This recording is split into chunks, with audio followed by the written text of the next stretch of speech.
Good morning dear students.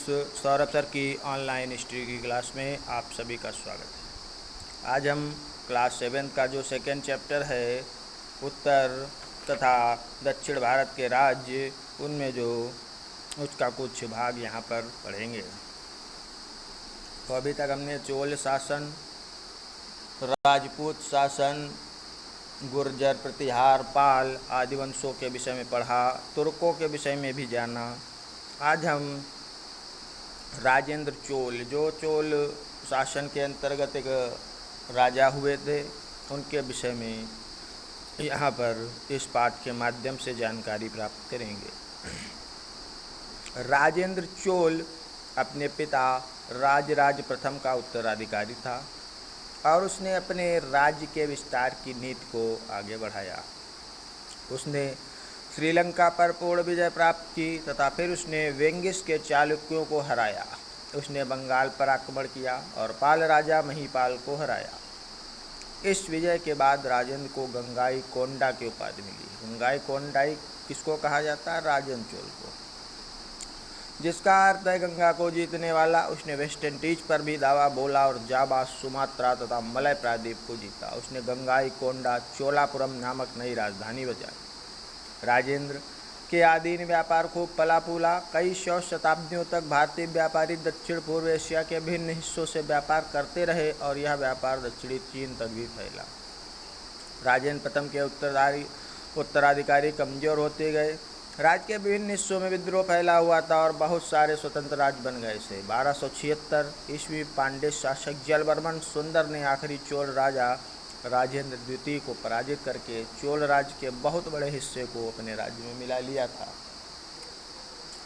चोलों की शासन प्रणाली बहुत सुचारू रूप से थी। राज्य सूबों में बटा हुआ था, जिन्हें मंडलम कहते हैं। प्रत्येक मंडलम आगे प्रदेशों में बटा हुआ था, जिन्हें वेलैंड्स कहते हैं। शासन की सबसे छोटी इकाई गांव थी।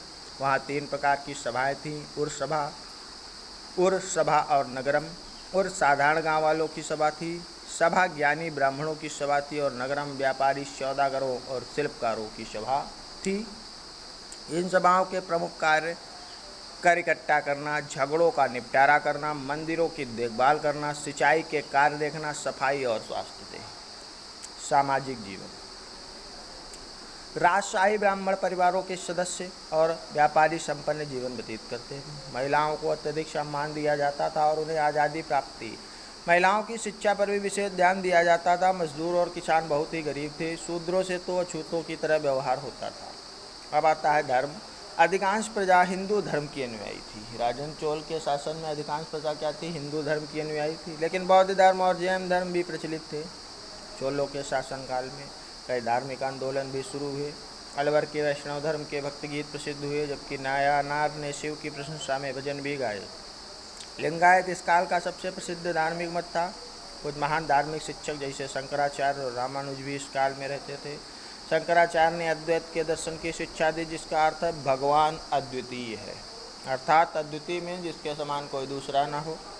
रामानुज एक महान दार्शनिक थे। उन्होंने मानव की एकता पर विशेष जोर दिया। उन्होंने शिक्षा दी थी कि प्रत्येक पंक्ति को भक्त के द्वारा भगवान की पूजा में अपने आप को समर्पित कर देना चाहिए।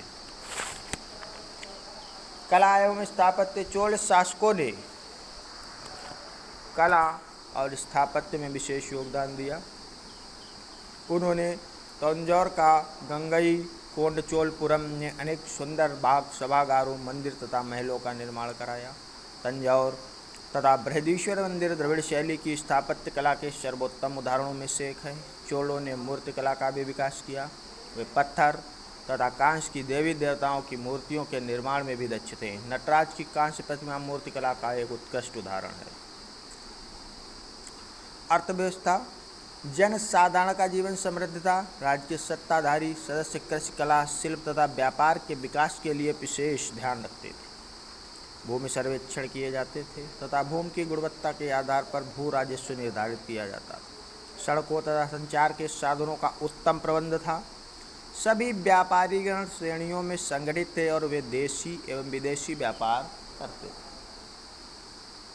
शिक्षा एवं विज्ञान: दक्षिण भारत में सांस्कृतिक तथा आर्थिक जीवन में मंदिर की महत्वपूर्ण भूमिका थी। ये ऐसी संस्थाओं के रूप में विकसित हुए जहाँ लोगों को शिक्षा, चिकित्सा तथा उचित रोजगार भी प्राप्त होता था। प्रत्येक मंदिर से संबंधित मठ होता था जहाँ विद्यार्थियों को मुफ्त में शिक्षा, भोजन, वस्त्र तथा सभी आवासीय सुविधाएं प्रदान की जाती थी। इसके अतिरिक्त मंदिरों का जो प्रांगण में मेले तथा उत्सव जैसी महान सांस्कृतिक गतिविधियां भी आयोजित की जाती थी, जो दक्षिण भारत के मंदिरों में आज भी प्रचलित है।